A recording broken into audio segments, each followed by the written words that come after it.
Salut les sportifs, j'espère que vous vous portez bien, qu'il fasse beau, qu'il fasse gris, qu'il fasse chaud, qu'il fasse froid. Le sport doit être là.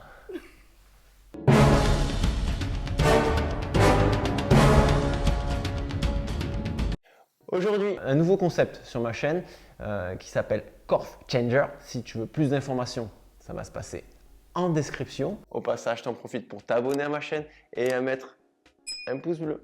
Vous mettre des commentaires, à discuter sur le sujet parce que je sais que ça tient à cœur à beaucoup d'entre vous qui m'ont regardé au quotidien. J'ai beaucoup de questions sur les sujets de nutrition, que vous soyez sportif ou sédentaire. Et c'est vraiment le sujet d'actualité. C'est un mal ou un bien, mais on ne peut pas passer en travers la nourriture. Il faut s'alimenter en quantité si on est sportif, un peu moins si on est sédentaire, mais en tout cas, là où on est tous d'accord, il faut s'alimenter proprement. Et aujourd'hui, avec ce qui se passe et ce qu'on nous vend au quotidien dans la grande distribution, dans les fast-foods, etc., on est très souvent tenté. On est dans des périodes de fêtes, on a peut-être passé les fêtes à l'heure où cette vidéo est diffusée et on a mangé beaucoup de bêtises. Mais c'est pas grave, il y a les bonnes résolutions. Corf Changer, qu'est-ce que c'est? C'est le principe de faire des vidéos, de suivre des athlètes dans leur quotidien pour un changement de vie complet, que ce soit en termes d'alimentation et en termes d'habitudes alimentaires. D'intégrer une communauté sur Facebook, un groupe privé où il y a la possibilité d'échanger avec les autres membres du concept. Bonjour Laure. Bonjour Claudia. Salut. Salut. Merci déjà d'être ici dans mon purgatoire. Merci à toi. Comme j'aime l'appeler. Je sais que tu es énormément stressé, donc j'ai un peu de yoga. Ouais. Soyez indulgents, c'est un exercice très difficile, que ce soit pour moi, que ce soit pour Laure, que ce soit pour les autres personnes que vous allez voir durant cette vidéo. Je souhaite une bonne année, puisqu'on est en début d'année, on est sur les premières vidéos de ma chaîne. Est-ce que, en quelques mots, tu peux déjà te présenter? Qu'est-ce que tu fais dans la vie? Quel âge as-tu? 33 ans. Je suis aide-soignante à mi-temps, esthéticienne le reste du temps. Et mon parcours de prise de poids et de sport est chaotique. Et donc, j'ai décidé de m'en remettre à toi pour la nouvelle année en même temps. Voilà, changer toutes mes habitudes. J'ai bientôt 39 ans. Je suis infirmière à domicile. Et vous me voyez sur cette vidéo aujourd'hui parce que je suis dans une démarche de perte de poids. Je suis récemment allée voir un chirurgien bariatrique pour une sleeve. Et quand j'en ai parlé à Serge, il m'a proposé justement d'intégrer le groupe Changer pour justement essayer d'éviter cette opération, d'essayer de changer de vie, de changer d'habitude alimentaire, d'intégrer le sport régulièrement pour essayer de mincir sans passer sur le billard. Alors, tu as utilisé un mot déjà d'entrée de jeu assez fort, chaotique. Chaotique. Donc, qu'est-ce que tu entends par chaotique? Chaotique, je pense comme beaucoup de gens en termes yo-yo. Voilà. Yo-yo. Ça va, ça vient en permanence. Et chaotique dans le sens où voilà, j'arrive à 33 ans et c'est plus le but pour moi d'être comme ça et d'être magnifique, mais plus le but de me dire que j'ai envie de profiter avec ma fille, de faire des activités sans me sentir essoufflée et de retrouver une bonne condition physique. Voilà. D'accord. C'est surtout ça mon but, même s'il est aussi esthétique. Mon but c'est d'être bien dans sa peau, voilà, tout simplement. avant la ménopause, ça serait bien. Donc avant tout, se trouver, donc le principe de Corf Changer, c'est être bien dans sa peau, être bien dans son quotidien et être en bonne santé. C'est ça en tout l'objectif. Avant même de parler de silhouette, même si beaucoup d'entre vous qui vont participer à ce projet veulent une belle silhouette. C'est l'objectif secondaire, moi j'arrête pas de le dire. Et il faut qu'on soit bien d'accord dans cette participation. C'est d'être bien dans sa peau et en bonne santé avant tout. Tu m'as parlé de chirurgie, de sleeve. Qu'est-ce que c'est les sleeves? Moi-même, je savais à peine ce que c'était.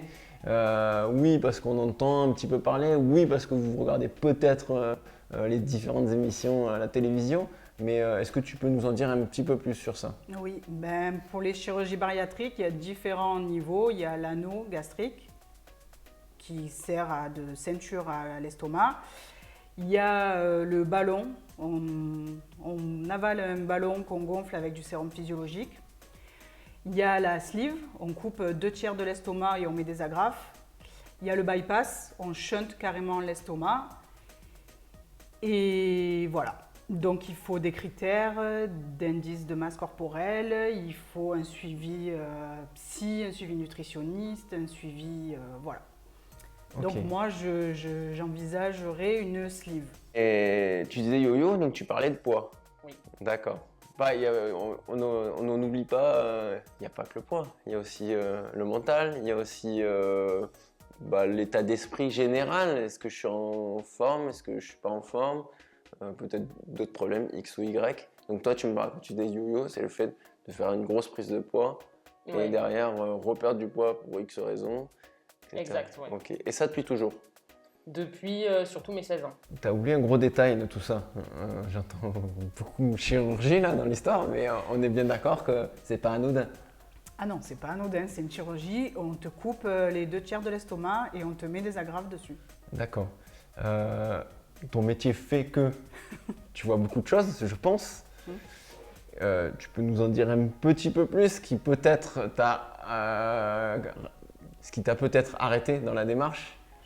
Ben déjà, oui, c'est une chirurgie, on t'endort. Donc comme toutes les chirurgies, tu peux ne pas te réveiller. C'est pas anodin, on est bien d'accord. On te coupe l'estomac, donc il y a un risque hémorragique, il y a un risque thromboembolique, de phlébite, des embolies pulmonaires. Oui, il y a des risques, il y a de très gros risques. Jamais eu de pathologie Non, particulière jamais non plus déclarée. jusqu'au point de me faire vomir ou de me faire suivre. Non, mais bon, aller dans le frigo, manger n'importe quoi jusqu'à ce que tu n'en puisses plus, plein de fois. D'accord. Et comme tu disais, donc jamais suivi par un professionnel. Non, enfin suivi. si j'ai vu des nutritionnistes, Nutritionniste, d'accord. mais j'ai jamais vu des psys ou quoi que ce soit en rapport avec ma perte de poids en tout cas. Quel est l'objectif de cette chirurgie? L'objectif est de perdre, alors tout dépend de ton poids de départ, mais environ 10, 15, 20, 25 kilos D'accord. à peu près. Donc dans mon cas, ce serait plutôt ça. Le bouton magique. Ouais. Ok. Après, les risques sur du long terme, psy, de ne pas se reconnaître, de ne pas se voir mincir. Esthétique, la peau qui pend, ça comporte tout amincissement rapide. Et le plus risqué, moi, à mes Et yeux, le plus risqué, c'est la reprise du poids. c'est la reprise du poids. Oui. Donc, on en enlève d'un côté pour en remettre de l'autre. Il faut bien réfléchir. Si vous tombez sur un chirurgien qui vous dit oui en un seul entretien, en un seul rendez-vous, tu m'arrêtes si je dis des bêtises, c'est qu'il vous vend du rêve ou qu'il veut juste faire de la thune. On est bien d'accord. Comment ça s'est passé? T'en as vu plusieurs? J'en ai vu plusieurs et j'ai surtout été, en fait j'ai pris 30 kilos entre mes 16 et mes 19 ans. D'accord. Donc prise de poids énorme. En fait je me suis mis en couple et pendant 3 ans, avec mon premier petit ami, je me suis laissée aller, j'ai pris tout ce poids. Et donc quand on s'est séparés, je suis allée dans une clinique carrément pour perdre du poids. D'accord. Spécialisée, où je suis restée 1 mois et demi l'été. Et donc du coup j'ai été suivie par pas mal de professionnels, quoi, médecins, nutritionnistes et tout ça. Et j'ai eu... Ah oui, donc tu me dis non, mais d'un autre côté, tu as été carrément enceinte pour le Oui, coup. enceinte, oui, mais j'ai pas eu de suivi psychologique. Ouais. Ah, il n'y a pas de psy dans ce genre de non. centre? D'accord, ok. Non, Ce qui est non. dommage. Enfin, en tout cas, C'est j'en ai pas dommage. vu. Peut-être qu'il y avait des gens qui Ouais, avaient accès, ouais. mais pas moi. Et oui, dommage parce que ça va avec quand même. Ça va de pair quand même, ouais. C'est vrai que c'est dommage. Donc du coup, j'ai entamé une belle perte de poids. Je crois que j'avais perdu 6 kilos, un truc comme ça. Que j'ai un peu continué. Et puis après, le yo-yo est revenu, j'ai repris. D'accord. Et- Donc là, tu as dépassé carrément, tu avais pris 30. Là, derrière, tu en perds 6. Donc on va dire que tu as une Ouais, vingtaine c'est de ça. Et kilos j'en en ai trop. repris plus après, quoi. Et crescendo. Et crescendo. D'accord. Jusqu'à ce que après j'ai travaillé ironie du sort moi-même en tant que soignante dans une clinique qui suivait des gens qui avaient des problèmes de poids pendant 3 ans. Donc au niveau de l'alimentation, je sais ce qu'il faut faire. Oui. Quand je le fais pas, c'est que je sais que Ça aussi, je vais réutiliser ton terme, mais la plupart des gens savent ce qu'il y a à faire. voilà, c'est ça. C'est assez rigolo. Je ne sais pas si on peut appeler ça rigolo, mais on sait ce qu'on a à faire. On sait ce qu'on ne doit pas manger, on sait qu'on doit bouger. Finalement, on sait tout. Alors, qu'est-ce qu'on attend? C'est ça la vraie Et question. je pense que si tous on arrivait à faire tout ce qu'il faut, on serait tous parfaits. On serait Ou tous presque. parfaits, on n'aurait pas un peu moins de problèmes de santé aussi peut-être. Exactement. Dis-nous en plus. Moi, j'ai grandi dans une épicerie. Mes parents avaient une épicerie. Donc mon goûter, c'était une paquet de gâteaux. Après, ils ont une version en boulangerie. Donc c'était des viennoiseries. Et j'ai toujours été ultra gourmande. J'ai toujours été en surpoids de mon adolescence. Mais enfin, bon, maintenant, quand je revois les photos, je me dis que c'était pas si mal. Donc je t'arrête. Donc tu es en train de dire que ton poids de sortie d'adolescence, finalement, c'était du surpoids. c'était déjà du surpoids. Mais aujourd'hui, tu serais très contente d'y être. Ben, disons que j'avais 5-6 kilos en trop peut-être. D'accord. En fait, j'ai récupéré du poids petit à petit, puis avec les grossesses. Et puis là, récemment, j'ai arrêté de fumer il y a 1 an. Bravo. Mais j'ai pris 10 kilos sur les 6 premiers mois d'arrêt du tabac et que des kilos que j'ai toujours, en plus du poids que j'avais déjà en trop avant. Est-ce que dans ton entourage, tout le monde est au courant de tout ça? De tout ce que tu es en train de pas dire? encore. Pas encore. Pas encore. D'accord. J'en ai Juste, parlé aux ils gens sont- vraiment proches de moi, D'accord. mes parents, mes amis proches, mon copain, mais... Est-ce qu'il connaît ton mal-être? Alors, oui, il connaît mon poids depuis pas très longtemps, D'accord. parce que du coup, j'ai fait le yo-yo jusqu'à ma grossesse en fait. D'accord. Quand je suis tombée enceinte, j'étais à mon poids max, je pense, alors que j'aurais voulu perdre du poids avant de tomber enceinte, mais bon, je ne l'ai pas fait. Et donc, du coup, en fait, j'ai perdu quasiment 20 kilos depuis que j'ai accouché, alors que j'en avais pris que 6 pendant ma grossesse. Donc là, je suis quand même dans une phase où je me stabilise à un poids qui est loin d'être celui où j'ai été le plus, quoi. Et D'accord. donc, c'est un déclic pour moi quand même d'être devenue maman. Déjà, je pense que j'ai moins le temps de faire n'importe quoi. Et ça me motive à faire mieux. Et donc, après ça, j'ai avoué mon poids à mon compagnon. D'accord, ça a été finalement un premier cap, un premier Ouais. déclic. D'accord. Et est-ce que, ça c'est une question plus pour ceux qui vont regarder cette vidéo, est-ce que c'est une grossesse à risque, le fait d'être en surpoids? Bien sûr. C'est pour ça que j'ai pris que 6 kilos. Ouais. Parce que j'ai été beaucoup plus restreinte au niveau de l'alimentation que quelqu'un d'autre. Parce qu'il y a des risques de diabète gestationnel. Mhm. Et du coup, le diabète gestationnel, c'est vraiment pas bon pour le bébé. Ça fait des gros bébés, ça peut faire des accouchements compliqués. Et si c'est pas indiscret, tout s'est bien passé pour toi? Tout s'est bien passé pour moi parce que Ta du fille coup, se porte bien? cette motivation-là a fait que finalement, c'est la seule période de ma vie pendant 9 mois. J'ai vraiment pas fait d'écart. C'est pour ça que j'ai pris en fait que le poids de mon bébé plus la grossesse, quoi, normal. Mais j'ai pas pris beaucoup plus parce que j'ai mangé vraiment nickel pendant ce temps-là, quoi. Ok. Donc, tout Bah, s'est bien bravo, passé. c'est déjà une belle C'est déjà réussite. pas mal. Ouais, c'est bien. On peut parler chiffres. Ok. Je mesure 1m62 pour 89 kilos. Ok. Et ça c'est aujourd'hui. Ça, c'est aujourd'hui. Ok. Et ta constante avant donc d'arrêter de fumer, 83 kilos, on va dire que c'est mon poids de forme. qu'est-ce que tu as fait par la suite? Donc tu te vois dans le miroir, jamais contente? Jamais contente, toujours complexée, mais finalement, je vis avec ce poids plutôt pas mal. Je me mets en maillot, C'est déjà bien. je m'habille, Tu vis Alors, normalement finalement. je vis normalement, Ok. alors tout en étant complexée et quelque chose qui m'omnibule, mais je vis. Voilà. Est-ce qu'à ce moment-là, tu en parles dans ton entourage, ta famille? J'en parle tout le temps. spécialiste. Tous les week-ends, j'en parle et je dis lundi, je suis au régime. Et là, aujourd'hui, tu arrives quand même à garder certains rituels, certaines bonnes pratiques par rapport à ta fille? Oui, parce que voilà, j'ai plus du tout de crise où je mange n'importe quoi, n'importe quand.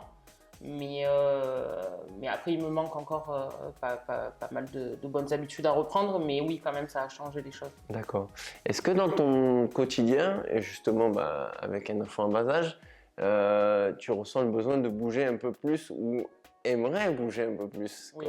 quand il faut aller la ramasser, courir après Oui, disons que là, pour l'instant, je me sens pas en difficulté dans mon quotidien avec mon enfant. Mais bon, je sais que voilà, en plus mon compagnon, il aime bien tout ce qui est un peu via ferrata, escalade, rando, tout Lui ça. bouge énormément. Lui, il bouge énormément, il a même D'accord. besoin de ça pour se sentir bien, quoi. Et il y a un autre effort que je vais te demander, un engagement. Là, à partir de maintenant, là, pour vous dire, cette vidéo, on est en train de la tourner avant les fêtes. C'est-à-dire, on est la veille de Noël, à un moment vraiment pas facile. Donc, je félicite encore une fois Laure de faire cette démarche. C'est de commencer et de filmer constamment tous ces rapports à la nourriture, rapport au corps, parce qu'on a beaucoup parlé de nourriture. mais on va aussi parler de bouger, de faire du sport, de faire des activités. Pas forcément des activités à haute intensité, mais des activités. Peut-être des activités en famille. On a très peu parlé de la famille, mais on va y venir. Bon les gars, l'heure est grave. Je n'ai plus couru depuis 1918. Je me suis engagée à courir. Donc je vais courir 3 minutes je pense.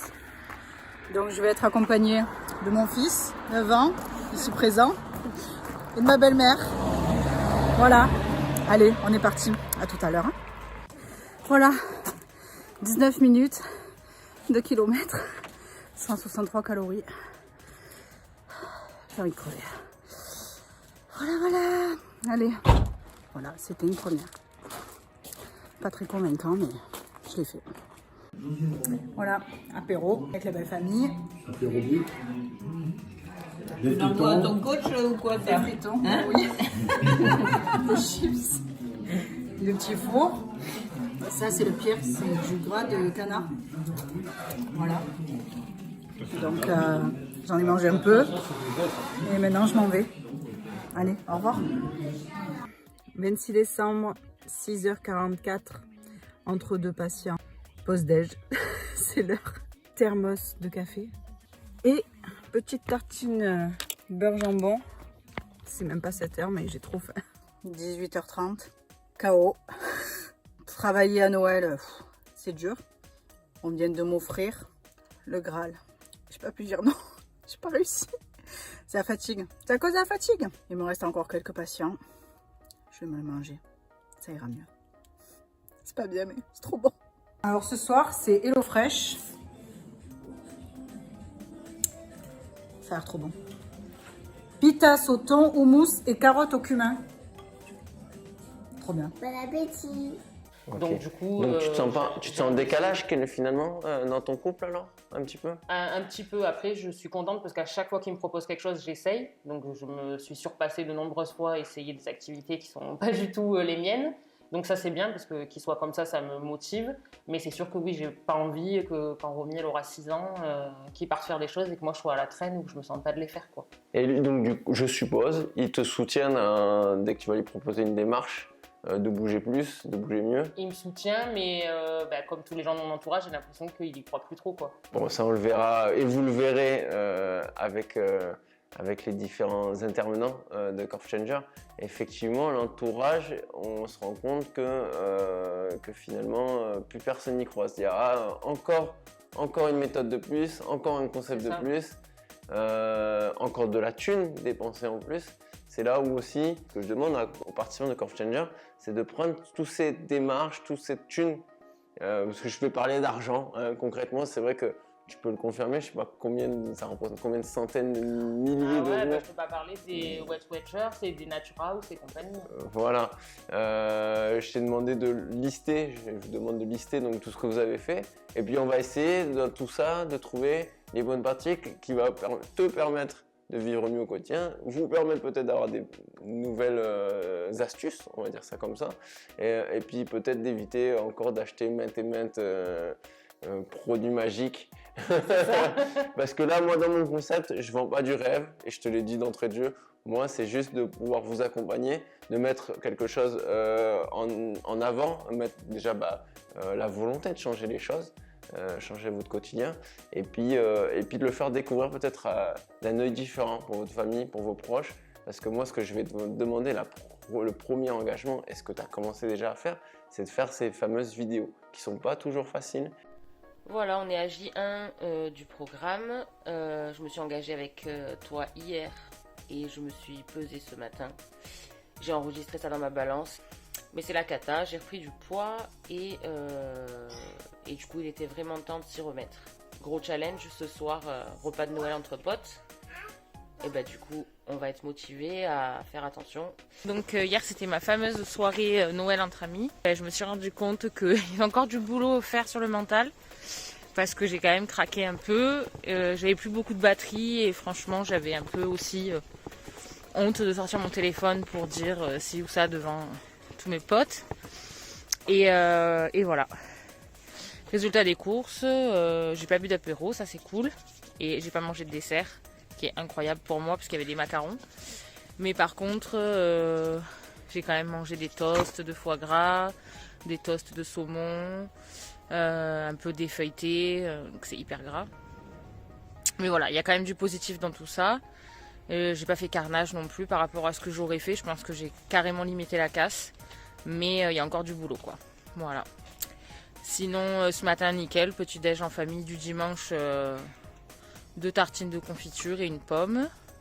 Et là, je viens d'aller faire le plein au marché. Bananes, navets, pommes de terre, carottes, courgettes, kiwis. Enfin, j'ai acheté plein de choses pour la semaine, donc c'est cool. Et depuis 10h30 ce matin, je suis en train de courir derrière Romy au marché et au parc. Donc du coup, j'étais active, c'était cool. C'est lundi matin, je suis ultra motivée. Je suis hyper contente en fait pour une fois de ne pas avoir commencé mon régime un lundi. C'est lundi et c'est déjà parti depuis samedi. Je crois que c'est la première fois de ma vie que j'attaque un régime le week-end. Mais du coup, dans ma tête, je sais pas, ça a fait un truc où c'est différent. Je suis contente, je suis motivée. Hier, j'ai pas pu aller au sport parce que c'était mon seul jour de repos en commun avec Jean-Mi. Donc on a profité de Romy. Mais j'ai bougé toute la journée, franchement, je suis pas restée sur mon canapé à regarder des séries, donc c'est cool. Et aujourd'hui, je vais vraiment essayer d'aller à la salle ce soir, au pire demain matin. Mais bon, dans tous les cas, je me suis imposée 2 fois cette semaine. Donc du coup, voilà, hyper motivée. Je me suis fait une salade qui a l'air trop bonne pour midi. Je suis au taquet, quoi. Voilà, bisous. Faire cette interview qu'on va faire, on va essayer de le faire mensuellement, qui est un exercice très difficile. Vous avez peut-être l'habitude, si vous me suivez sur la chaîne, de me voir, mais je peux vous dire que pour quelqu'un qui a jamais fait d'interview, qui a jamais fait de vidéo, ça peut être très très dur. Donc déjà, bravo pour la démarche. Merci pour ta confiance. J'arrive pas.